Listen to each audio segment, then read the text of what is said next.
There are so many thoughts that keep us stuck in the habit of drinking that it's kind of ridiculous that most people don't know this stuff. So today we're going to debunk some of these limiting thoughts that prevent you from actually walking away from alcohol. Because if you click this video, you're probably at a place in your life where alcohol does no longer serve you. On some level, you've begun to think that maybe my life would be better if I quit drinking.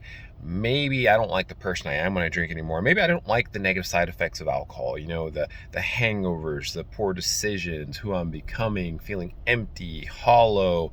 It doesn't make you happy anymore. It doesn't give you the joy it once did when you were younger and much more resilient to the substance. So let's debunk a few things. So the first thought what people have when it comes to like quitting drinking, cutting back on alcohol is they don't actually think it's a problem. And they feel like they need it to be a problem before they rationalize quitting and like trying life without the substance. For example, everyone for some reason thinks they need to be a bottom of the barrel alcoholic who's just drinking all day long, every single day, 7 days a week. And then at that point, it's like, okay, yeah, I'll quit. And if you go like a couple of days without drinking, or a week without drinking, even a month without drinking, your brain will literally trick you into going back to drinking because you'll convince yourself, oh, this isn't a problem. Went a month without drinking. It's not an issue. I went 2 weeks without drinking. This is proof that I don't have an issue. And that's kind of what keeps you stuck in the old patterns and routines, because your brain will just like lie to you. It'll justify like, oh, I haven't had a drink in a few days. It's not an issue. Let me go back and let me drink again. And then before you know it, you're stuck in the same patterns, same routines, the same negative vibration, negative mindsets, and still having this like subtle feeling in the back of your head, like maybe I should quit drinking. Maybe what the rest of the world is doing as far as drinking and partying and all these billboards with like someone on a beach drinking a Corona, maybe this isn't actually true. But there's not a lot of people out here talking about this stuff. So that's why I'm talking about it now. So that's the first thing, and probably the biggest thing that will keep you stuck using alcohol, because for me, that was always a justification. Whenever I would stop for a few weeks, few days, a month at times, I would just convince myself like, oh, I'm good. Alcohol is not an issue. It's okay if I drink. And then after like 30 days of not drinking, I'm like, oh man, I deserve to celebrate. Let me go out and let me get that cheap fix and that liquid dopamine. Fun fact, the only thing alcohol does do is it causes your brain to release dopamine. Easy. And without like any work. But everything else about alcohol is a poison. It inflames your body, your organs. It runs you down on so many other levels that it's really not even worth the trade-off. So the thing is, when you stop using alcohol to have a good time or to relax or to feel better about yourself or life or whatever, your brain will actually rewire, and then you'll actually start wanting to do the organic things that make you feel good and happy. Like for me, going out to a bar, going out to a club, those things actually never really made me happy. They were, yeah, it doesn't. It's not something that makes me happy. It doesn't give me joy. I don't like being in those environments. So when you quit alcohol, you will start actually having more fun, but you'll be doing the things that you actually want to do, and you'll discover what you want to do and who you actually want to be. So anyways, back to the limiting thoughts that keep you from quitting drinking. The second big one is we will make like excuses or like set up conditions for our drinking. Like, I'll only drink on the weekends. I'll only have 5 drinks a night. I'll only drink for celebrations. And then it's amazing how many celebrations there are. Like, oh my God, it's the dog's birthday. Let's go drink. Oh my God, today was a good day at work. Let's go drink. Let's celebrate. It's just, whenever you do that, and I did that too, it really kept me stuck, still continuing to drink for like at least 2 years whenever I had the first thought, like, man, maybe I should quit/cut back. And actually, you don't ever really think you want to quit at the start. Usually it's the cut back thing. But when you think about just cutting back, you always kind of end up slipping back into it. No matter what rules you set for yourself, you'll slip back to drinking at some point, or you'll bend on your rules. Like, I don't know, we're just not wired like that. We like to justify our vices, and alcohol is a vice. It does release dopamine. It is a reason why your brain actually wants to do it. But it's kind of like this uphill battle, because it's the 70% subconscious overriding your 30% conscious, which is the conscious brain, is the one with the desire to change, the motivation to change, the wisdom, realizing that this is not affecting you properly. But 70% is your ingrained habits. And if you've been drinking for a while, a couple years, not really thinking too much about it. It's in the subconscious mind. It's an ingrained habit. So it's an uphill battle to break that habit and to step into the new version of you. So, 2, you will, if you make the little decisions, like I'll only drink when X happens, or I'll only drink after 8 o'clock, or whatever thing you try. I even saw some guy once who had like a timed wine cellar that you could only open for like an hour a day, and then it was locked the rest of the time. So he was trying to do it to where he could only go and get like 1 bottle of wine out at like 8 o'clock.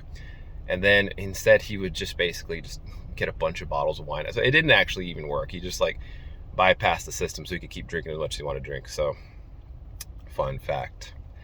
Now, what other thoughts keep people stuck in drinking? We talked about people don't think it's a problem. People think they need to get to the bottom of the barrel before they quit drinking. And actually, here's the thing with that. Alcohol is a spectrum. Alcohol use is a spectrum. And wherever you're at on the spectrum, low end or high end, there are benefits to be seen from cutting back on the substance. And everybody reacts to the substance differently.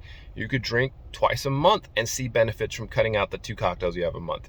You could drink a few times a week. You could drink daily. Like, the more you drink, the more difference you will notice, but the longer it takes to notice it. The more you drink, the more of a difference you will notice, but the longer it takes to notice it. Because it does take time for your brain to adjust. It does take time for your brain to reset. But, friends, the good news is, like, quitting alcohol and just being someone who doesn't drink, it's good for everybody, no matter what spectrum you're on. So you don't need to be at any level. Nobody can say you have a problem. Nobody can judge your drinking. It's a decision everybody has to make for themselves. Like, you can make the decision in your life for yourself. And I wish someone told me this, because when I was thinking about my drinking habits and is this a problem, am I drinking too much, none of my friends thought it was an issue. No, like, most of the world just was like, nah, you're fine, dude. You're fine. But they didn't know how I felt inside. They didn't know what struggles I was going through. They didn't know my mental health and how alcohol just made me feel like dog shit. Only I knew that, and only I could make the decision for myself. And then eventually I did. And I didn't know if it was the right one to make, but once I made it, man, everything got better. Like, it's almost like I felt I was in a box and the world I was living in wasn't even like the real world. And then after 4 months of like no alcohol at all, everything started to shift, and everything is still continuing to shift. I'm going on 3 years sober now, and life is just getting better and better. It's like I'm reverse aging. I felt more mentally run down and sick at age 28 than I do now at age 33. Like, physically better. I look healthier. I look younger. I'm in better shape. 5 years later, I'm better now than I was 5 years ago. Physically, mentally, spiritually, emotionally. And I think a huge part of it is because I actually quit drinking alcohol. Because I was doing everything else. I was meditating, I was working out, I was trying to eat healthy, but alcohol was the one vice I didn't want to give up. And I still felt like dog shit when I was 28 years old. And then finally at age 30, that's when I finally actually quit. And since then, the doors opened up. And kind of tying things back to what we were talking about at the center, it's when I actually realized my own bullshit and started calling myself out on the excuses I kept making to keep drinking. Like, you know, oh, I'll only drink on a party, I'll only drink on a weekend, or my drink is not an issue because I can go 3 or 4 weeks without drinking. And you know what? Screw the word issue. You don't even need to label it. It doesn't have to be an issue. It doesn't have to be a problem. You don't have to be an alcoholic to quit drinking alcohol. That's what I think society gets wrong regarding this substance. Is it's a good idea for basically most everybody to quit. And the thing is, we struggle with it because when we're young, you know, we're 21, 19, 18, whatever age you started drinking, your body is very resilient. So even though you're drinking a poison, you're getting that dopamine, you're getting shit-faced, you're having a good time, but you're still able to get up the next day and be functional and like go to the gym, and you're not aware of the inflammation to your organs. You're not aware of the inflammation in your brain. You're not aware of the fact that your brain chemistry is slowly getting shitter, and as it slowly gets shitter, you get more depressed, more fatigue, more apathy, more loneliness, more emptiness, more cortisol, more stress. Stress is a big one. When you drink alcohol to manage your stress, it keeps you stuck in that loop. But when you quit alcohol, your stress actually just goes away. Like, before, I used to think work was so stressful, and I would feel like I needed a cocktail after work, or I had to go to work the next day, I felt like I needed a cocktail. And I work in an emergency room, by the way, guys. And then after I quit drinking alcohol, the crazy shift happened to where after like a month or two, I was in the exact same scenario, exact same job, exact same situation, but it no longer felt stressful to me. It didn't. It felt fine. I wasn't stressed out anymore. My body was no longer inflamed. So tying this back into why a lot of people don't think drink is an issue is because when you start drinking, your body is so resilient, you metabolize it and you're unaware of how it's running you down. It's only as you age and progress in life, and everybody, it does it at separate rates. For me, it was 30. For you, who knows what it is.